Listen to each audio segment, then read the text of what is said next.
My name is Kevin and I collect old irons. The category of irons we're going to be talking about today is a extraordinarily diverse group, but also something that was used over a fairly brief amount of time. We're talking the 1860s to the 1880s, and that period, when we talk about the architecture, is called High Victorian. The houses of that period are the houses that we sometimes call painted ladies. Very much embellished exterior, and if you go inside finding a house with period interiors, again, embellishments compounded on embellishments. And the clothings of that period were the same. Ruffles everywhere, ruffles with more layers of ruffles in the women's clothing, lesser so, but still in the men's clothing as well. The ruffles that we see in the front of modern day tuxedo shirts go back to Victorian times. And that clothing served a purpose, I think, in the time. Those people who could wear that clothing about town were saying to everyone else, "Hello, I am filthy rich. Not only do I have the money to buy this extraordinarily fancy clothing, but I have the staffs that would maintain and iron these ruffles." And the ironing of these ruffles was done by fluter irons. Fluter, also known as fluting irons, also known as pleater or pleating irons, also known as crimper or crimping irons. If I was searching on eBay, I would use all those words. And these irons are extremely diverse. We're actually going to have 3 videos dedicated to this general group because there are so many. There was a flurry of American patents for fluting irons in 1866. My assumption for what happened was that there was an illustration of an English fluting iron, or maybe the latest in English fashion, published in an American magazine in that mid-1860s, and that motivated the entire inventors community in the United States to start churning out patents. By far the most important of those 1866 patents was a patent by Charles Sterling, which was picked up by the Howell Manufacturing Company of Geneva, Illinois. This is the Geneva fluter. The Geneva fluter was a bi-metal design, metal on the very bottom, metal on the very top of the handle, and zinc at the fluting surfaces. The zinc would not have rusted and so would not transfer some of that oxide to your fabric. I think that's the reason why that exists. And the Geneva fluter says Geneva on the top plate, says Geneva on the handle. On the bottom it says patented August 21st, 1866. Heat this. And this is a stovetop fluting iron. We call it a hand fluter because the hand is doing all the work here.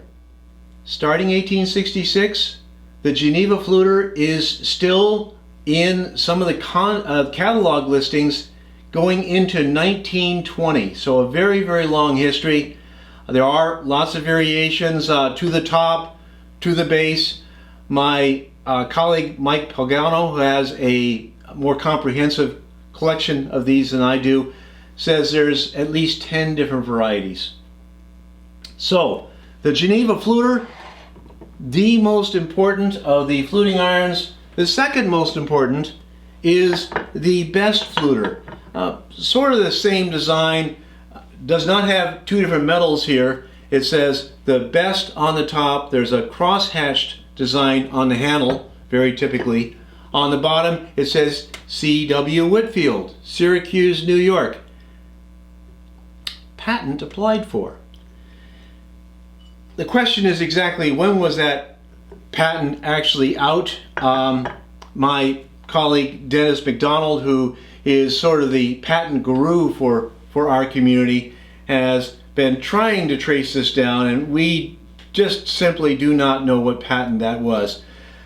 But I'm assuming that patent was in the late 1870s. I think these designs come from that time. There is, again, a lot of variety in the nature of the top, with different lettering, different designs.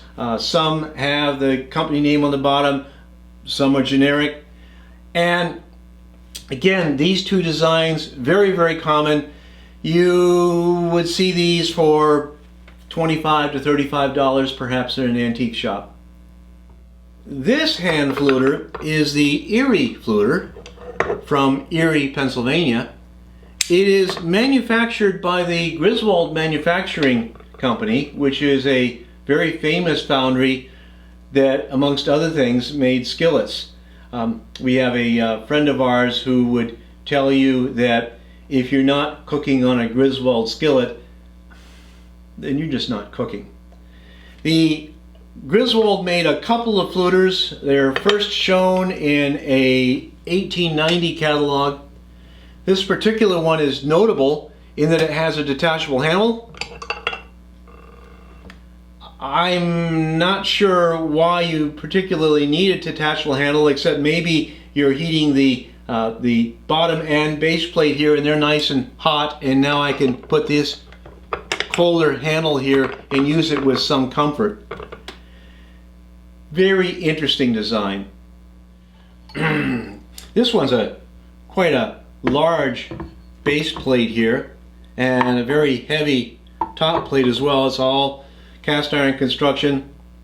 Not much to say about this one, except to point out the lack of information we have on it. There is no name, there's no patent date, there's no patent applied for, there's no markings whatsoever. And that is fairly typical for a fair number of the fluting irons. What happened in these 1860s, 1870s, I think, is a lot of small companies piled on and creating these things, not necessarily getting patents for them, not necessarily wanting to showcase their names, produce a bunch of these very quickly, make some money, and then move on to something else. This is a relatively rare iron. And from there, I think we'll just move right on to another product of the Howell Manufacturing Company in Geneva, Illinois. It says Geneva, Illinois on the top of the handle, just like the traditional Geneva fluters. But here it says wave fluter on the top of the top plate. And this is also a bi-metal design, although the second metal is not zinc here, but is brass. There's a brass surface around the bottom of the top and the top of the base plate, and those surfaces are in a wave design, and that is a unique feature to this particular iron, the Howell wave fluter. I keep on thinking that we're done with the stovetop fluters, but there's always something more. This is one of the fluters that does not have a name or date, but it has a convex base here. Now that convex base means that there's very limited surfaces to gain heat by conduction from the stovetop. I do wonder if there might have been a piece here that would be heated up and would heat up the base here, although I've never seen such a piece. Again, another interesting stovetop fluting design. Let's pause for a moment here. The idea for fluting irons came from England, and we will see some of the English fluting irons in the next video, which is dedicated to the machined fluters. The English ideas on fluting irons did not translate over to Europe. European fluting irons are notably few and rare, but they got picked up in the United States in a really big way.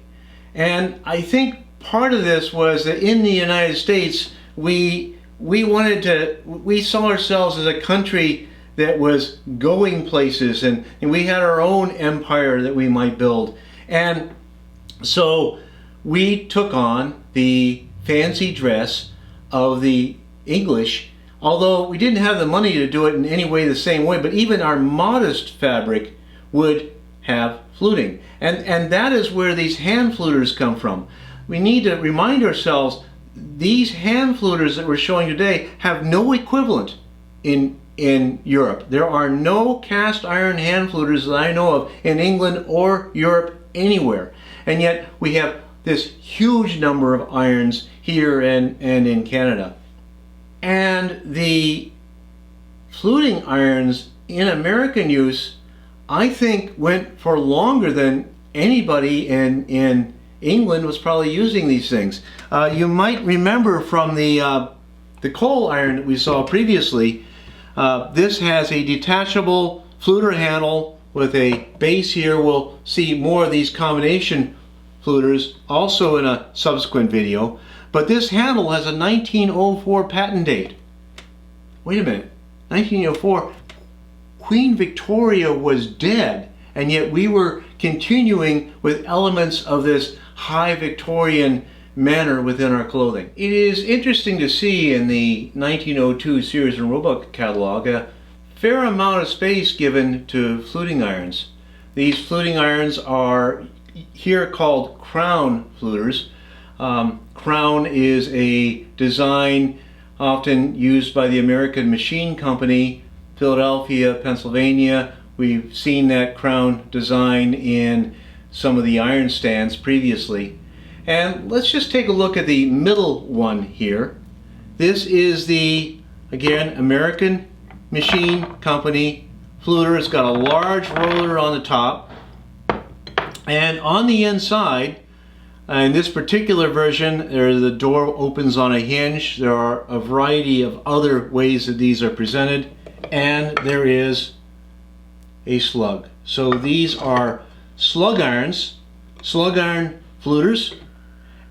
So again, these have wood handles, patented circa 1879.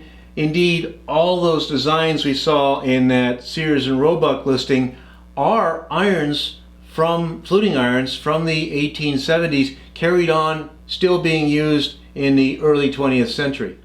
The American Machinery Company iron that you see there has a value, you can hope to find that for less than $50. Another company doing irons of about the same period is the Shepherd Company from Buffalo, New York. Bit higher end, 11 different types altogether.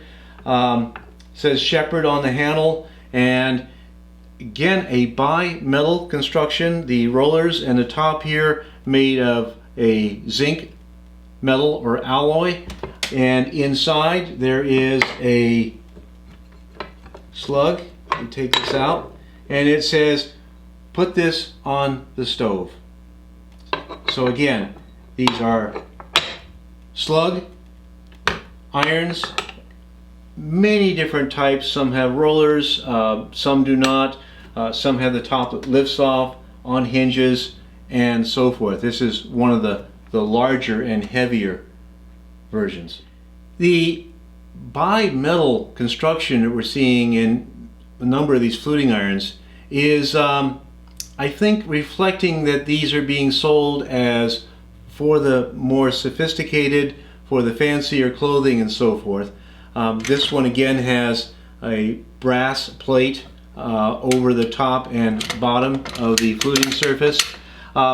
This one does not have any name or patent date. It does say here patent applied for, but that's the only markings that we have on this. And there is a piece I pull here, and here is the slug. A nice little stand for it. You can actually find this for circa about $100, but if you're looking for it or see it on eBay, make sure that it has the slug. If they don't show you with the slug, then you can assume that there is no slug, and it's almost impossible to find the slugs by themselves. And while we're at it, let's look at another one of these brassy type fluting irons. This is from the Elgin company, and the fluter here pulls out as a shelf. It says here the Elgin fluter, June 1872. As is true for most of these fluters here, there are often multiple manufacturers or multiple variations of these. I'm just trying to show you some of that, but there are many more that are being shown here. And here's another unusual fluting iron design. And I should say about this one that this reflects actually a family of related irons from two companies, Norton and Johnson. And I understand at least the Norton irons are made in Unadilla, New York, and I get that from an advertisement from 1880 that my colleague Dennis has told me about. This is a Norton iron. It has a zinc roller with again a brass covered base. I want you to notice that whereas usually the flutes are parallel to the long axis, here the flutes go around the roller. Very unusual design. And again, we would have a slug here. This particular iron has been restored. I usually like irons in their original condition, but this one was restored so well. The painting is done as it would have been originally, which is with this very interesting lines throughout, the letters in gold, lines around the base, and so forth. You do see remnants of this paint on a variety of irons, but again, as part of the presentation of these irons, these were always and often garishly painted. So again, the Norton's fluter with this what's called crosswise fluting. Here are some additional fluting irons, again trying to show you the variety. And again, these irons that I'm showing have other variant types as well. This particular one has a piece here. This is the Sundry Manufacturing Company, also Buffalo, New York. Has a tilted handle, and again there are multiple versions of this.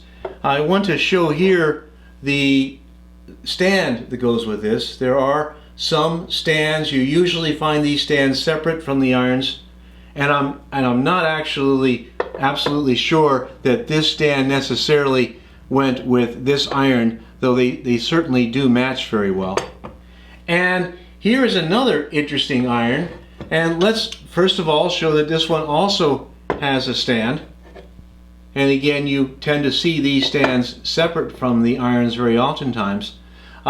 This is known as the indicator. It is from Ilion, New York, and rather unusual in that this actually has an internal thermometer. You would be able to read the temperature here. That usually is not well enough preserved so that it still works, and it doesn't work on this one. But again, the indicator iron, that inclusion of a thermometer is very unusual among irons, and again reflects the sophisticated status of the irons in this category. This is the last of the hand fluters that we will be showing in this particular video.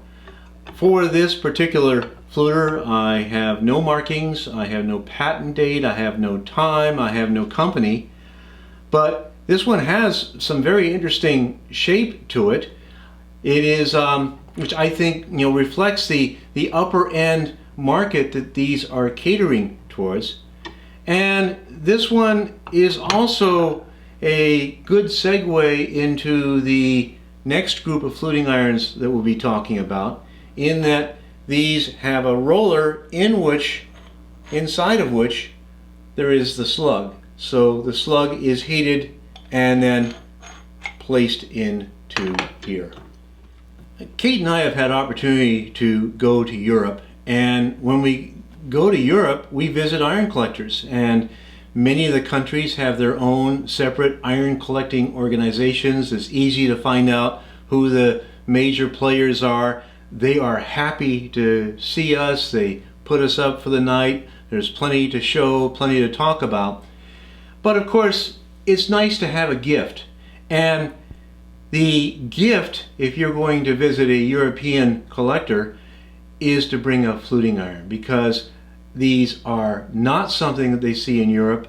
America is famous for its variety of fluting irons, and these fluting irons, the ones I'm showing here, I probably can buy for $60 or $80, which is not a whole lot of money. They're relatively lightweight, portable. I can maybe pack 2 or 3 of these in my bag so I can visit several collectors, and they just love these things. So I always am looking for something extra in terms of these things, just for when I travel overseas. And with all that done, we're not finished with the fluting irons. We've just talked about the hand fluters today. We'll talk about the machine fluters in our next video, and then after that we'll be talking about the combination fluters. So we have lots to look forward to, and I again appreciate your company, and I look forward to talking to you again.